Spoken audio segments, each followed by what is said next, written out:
Hello and welcome to That's Entertainment, the weekly entertainment show where we look at all the interesting news last week, this week. Kicking off, some unfortunate news from the cinema industry. Two further major chains in the US have declared that they're victims of the COVID pandemic. These are ArcLight Theatres and Pacific Theatres, which will be closing. According to Screen Daily, there's some speculation that some of the cinemas could be bought by a studio or a streaming platform. And included amongst the closures are two Hollywood locations, the Cinema Dome on Sunset Boulevard and the ArcLight Hollywood. On a more positive note, box office analyst Eric Wold told Deadline that the recent flurry of calendar changes are a sign of recovery and not panic. We increasingly view these shifts as a net positive for the industry. These moves to slots later in 2021 or in 2022 really represent a mindset amongst studios to have these films available to moviegoers when capacity restrictions are loosened, and they can be presented to more consumers, something that ultimately benefits the exhibitors just as much. I would actually argue this is the wrong move.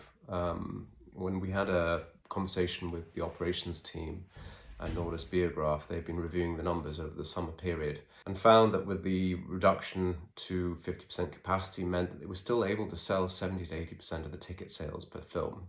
With lower competition from other products on the market, a blockbuster movie released at this time could actually do really, really well, as we're seeing with Kong versus Godzilla. Wold called the overall theatrical film slate from this year through to 2023 nothing short of amazing, given how many top titles have been delayed.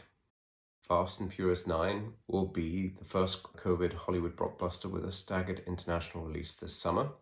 The film will open in China on May 21st, 5 weeks before its US debut. Around the same week, it will be released in Russia, the Middle East, Hong Kong, Taiwan, Singapore, and Vietnam. And the two Lord of the Rings movies now will have confirmed dates for their release in China at a time of year when the Hollywood blockbusters traditionally do well there.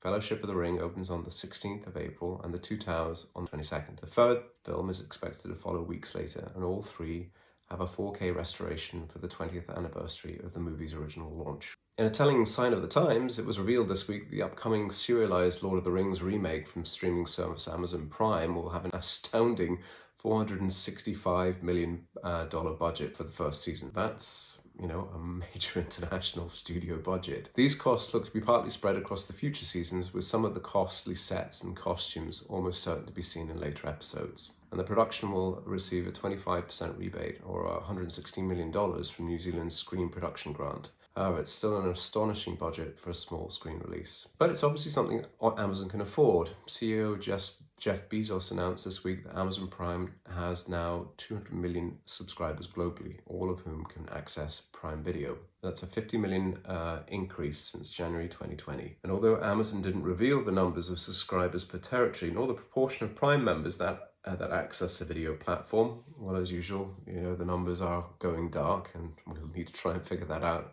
in whatever way we can. Amazon weren't the only streamer to unveil some interesting numbers this week. Prompted by the new public reports, Netflix had to reveal that its 3.8 million Korean subscribers led to a slim operating profit of $7.5 million there last year on revenues of $356 million, a margin of just over 2%. The world's largest streamer has previously announced plans to spend more than $500 million on Korean films this year. Well, the balance means that I guess they're hoping to recoup some of their costs from the international launch of Korean movies across the platform.